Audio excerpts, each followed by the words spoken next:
वह बहुत ही खूबसूरत थी। हर कोई उसे देखता तो बस एकटक देखता ही रह जाता। उनकी आंखें गजब की खूबसूरत, जैसे मानो कोई अप्सरा स्वर्ग से उतर आई हो। देखते ही देखते वह फिल्म इंडस्ट्री में सभी की चहेती बन गई। बॉलीवुड की चकाचौंध भरी जिंदगी दूर से जितनी ग्लैमरस और रंगीन लगती है, उसकी असलियत उतनी ही डरावनी है। इसी का एक उदाहरण है बॉलीवुड की मशहूर अदाकारा परवीन बॉबी। परवीन बॉबी की प्रोफेशनल लाइफ जितनी बुलंदियों पर रही, उनकी पर्सनल लाइफ में उतना ही अंधेरा घिरा रहा। अपने समय में एक से बढ़कर एक हिट फिल्में देने वाली परवीन बॉबी ने जब इस दुनिया को अलविदा कहा, तब उनके पास कोई भी मौजूद नहीं था। परवीन बॉबी निर्माता निर्देशक महेश भट्ट के साथ रिलेशनशिप में थी। कहते हैं कि पहले से शादीशुदा महेश भट्ट ने परवीन बॉबी पर अपना दिल हार दिया था। वो अपनी बीवी और बच्चों को छोड़कर उनके साथ लिव इन रिलेशनशिप में रहने लगे थे। महेश भट्ट के साथ रहने के दौरान परवीन बॉबी की एक मानसिक बीमारी से ग्रसित हो गई थी। एक बार परवीन बॉबी के बारे में बात करते हुए महेश भट्ट ने कहा था कि एक दिन जब मैं घर लौटा तो देखा परवीन फिल्म का कॉस्ट्यूम पहने घर के एक कोने में बैठी है। उनके हाथ में चाकू था। मुझे देखते ही परवीन ने चुप रहने का इशारा किया। दरवाजा बंद कर दो, कोई हमें मार देगा। उस वक्त मैं समझ गया कि मैंने उसे खो दिया। इस घटना के बाद से परवीन अक्सर ही ऐसी हरकतें करने लगी। परवीन बॉबी ने करीब 2 दशकों तक हिंदी सिनेमा पर राज किया और आज हमारे बीच न होने के बाद भी सभी के दिलों पर राज कर रही है। परवीन बॉबी ने अपने करियर की शुरुआत बतौर मॉडल की थी, लेकिन जल्द ही उन्हें फिल्मों में ब्रेक मिल गया। 1973 में उन्होंने क्रिकेटर सलीम दुर्रानी के अपोजिट फिल्म चैत्र से डेब्यू किया। फिल्म फ्लॉप रही, लेकिन परवीन बॉबी का चेहरा और खूबसूरती लोगों की आंखों में बस गई।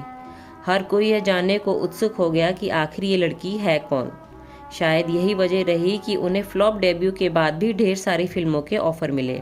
डेब्यू के 1 साल के अंदर ही उन्होंने अमिताभ बच्चन के अपोजिट पहली ब्लॉकबस्टर फिल्म दी। डेब्यू के 2-3 साल के अंदर ही उन्होंने इतनी ख्याति पा ली कि वह टाइम मैगजीन के कवर पर फीचर हुई। परवीन बॉबी का स्टारडम और जादू हर निर्माता निर्देशक से लेकर हर हीरो के सिर चढ़कर बोल रहा था। अब हर कोई उनके साथ काम करना चाहता था। अमिताभ बच्चन के साथ परवीन की जोड़ी को इतना पसंद किया गया कि फिल्म मेकर भी लगभग हर फिल्म में दोनों की जोड़ी को रिपीट करने के सपने देखते रहते। 80 के दशक तक सब कुछ ठीक चल रहा था, लेकिन 1983 में परवीन को ना जाने क्या हुआ कि वह किसी को बिना बताए ही फिल्में और इंडस्ट्री की चकाचौंध से गायब हो गई। किसी को इस बात का नहीं पता था कि परवीन आखिर अचानक क्यों और कहां चली गई।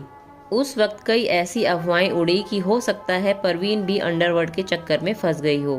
वह सालों तक गायब रही और उनकी कई फिल्में उनकी अनुपस्थिति में रिलीज की गईं। बाद में पता चला कि परवीन बॉबी ने 1983 में ही भारत छोड़ दिया और अध्यात्म की तलाश में अपने दोस्तों के साथ अमेरिका चली गई। उस वक्त परवीन बॉबी का करियर ऊंचाइयों पर था। इस दौरान उन्होंने कई देशों की यात्रा की। 1984 में जब परवीन को न्यूयॉर्क के एक एयरपोर्ट पर रोका गया तो उस वक्त उनका बर्ताव बदला बदला सा महसूस हुआ। कुछ पहचान पत्र ना दिखा पाने की वजह से परवीन बॉबी को कई दिनों तक मानसिक रूप से बीमार लोगों के साथ एक अस्पताल में रखा गया था। 1999 में परवीन वापस मुंबई आ गई, लेकिन तब तक वह पूरी तरह से बदल चुकी थी। उनका वजन काफी बढ़ गया था और वह पहले के मुकाबले मोटी भी हो गई थी। ऐसा कहा जाता है कि परवीन को सिजोफ्रेनिया था। अब इस मानसिक रोग की शिकार कब और कैसे हुई है आज तक नहीं मालूम, पर ऐसा कहा जाता है कि दौलत और शोहरत के बावजूद परवीन अंदर से काफी अकेली थी और शायद यही उनके मानसिक रोग की वजह बनी। हालांकि परवीन ने कभी भी इसे स्वीकार नहीं किया और वह फिल्म इंडस्ट्री पर ही आरोप लगाती रही कि उनके साथ इंडस्ट्री से जुड़े लोग षड्यंत्र रचा रहे हैं और उनकी छवि खराब करने की कोशिश कर रहे हैं। वक्त के साथ परवीन बॉबी की हालत ऐसी हो गई थी कि अगर कोई पत्रकार या मीडिया कर्मी उनका इंटरव्यू लेने जाता तो वह दूर भागती या फिर उनसे अपना खाना और पानी टेस्ट करने के लिए कहती। परवीन के मन में यह शक बैठ गया था कि कोई उन्हें जान से मारना चाहता है। परवीन के अंदर मारे जाने का डर इस कदर बैठ गया था कि अपने आखिरी 4 सालों में परवीन बॉबी लगभग हर फोन कॉल को रिकॉर्ड करने लगी थी। जो भी उन्हें फोन करता उससे पहले वह बताती है कि उनके फोन को सर्विलांस पर रखा गया है। परवीन बॉबी की जिंदगी में अब अकेलापन और भी बढ़ता जा रहा था। फिल्म इंडस्ट्री से उन्होंने खुद को काट लिया था। लेकिन 1973 से 1992 के बीच वह अखबारों से लेकर मैगजीन तक के लिए लिखती रही। मुंबई के अपने घर में अकेली रहती थी, किसी का कोई आना जाना नहीं था। जो उनके अपने थे उन्होंने भी परवीन बॉबी से कन्नी काटनी शुरू कर दी।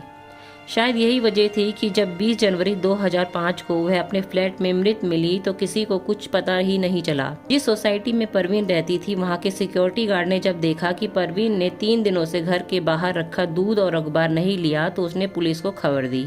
मौत कैसे हुई नहीं पता, पर कहा जाता है कि परवीन को बाएं पैर में गैंग्रीन हो गया क्योंकि उन्हें डायबिटीज भी थी। बेड के पास ही एक व्हील चेयर थी। कपड़े, दवाइयाँ, पेंटिंग यानी कमरे का हर सामान तितर बितर पड़ा था। हो सकता है कि वे अपने आखिरी दिनों में चलने फिरने में असमर्थ रही हो और व्हील चेयर की जरूरत पड़ी हो। परवीन की मौत का लोगों पे इस कदर असर पड़ा था कि वो मकान इतने सालों से अभी तक खाली ही पड़ा है। पोस्टमार्टम हुआ तो पता चला कि परवीन ने 3 दिन से कुछ नहीं खाया, बस शराब पी और दवाइयाँ खाई। परवीन बॉबी जुहू के रिवेरा बिल्डिंग के एक फ्लैट में रहती थी और यहीं उनकी मौत भी हो गई थी। अपने आखिरी दिनों में एक्ट्रेस इतनी अकेली थी कि 3 दिनों तक किसी को उनकी मौत की खबर भी नहीं मिल पाई थी। इस घटना के चश्मदीद आज भी उस मंजर को नहीं भूल पाए हैं। मीडिया रिपोर्ट्स के मुताबिक मन अशांत होने के डर से और घर में नेगेटिव एनर्जी होने की वजह से ही ना तो कोई उस घर को खरीदता है, ना ही किराए पर लेने को तैयार होता है। 20 जनवरी 2005 को उनकी मृत्यु हुई थी। अपने अंतिम वर्षों में शेखर सुमन के टॉक शो में एक बार आने के अलावा उन्हें शायद ही कभी देखा या सुना गया हो। उनके जीवन के अंतिम 1/3 हिस्से में परवीन का वजन बहुत ज्यादा था, इसलिए उन्हें पहचानना मुश्किल था। उनकी मृत्यु एकांत और एकाकी तरीके से हुई। परवीन बॉबी का सबसे शानदार पल वह था जब उन्हें 1976 में टाइम मैगजीन के कवर पर हिंदी सिनेमा के एक नए चेहरे का प्रतिनिधित्व करते हुए दिखाया गया था। उसके करीबी दोस्तों के अनुसार परवीन अपना दिमाग खोने लगी थी, लेकिन इंडस्ट्री ने इस खूबसूरत अभिनेत्री को इतना अलग थलग क्यों कर दिया? आपको हमारे द्वारा दी गई जानकारी कैसी लगी कमेंट बॉक्स में ज़रूर बताएं और अगर आपकी कोई राय है तो उसे भी ज़रूर हमारे साथ शेयर करें।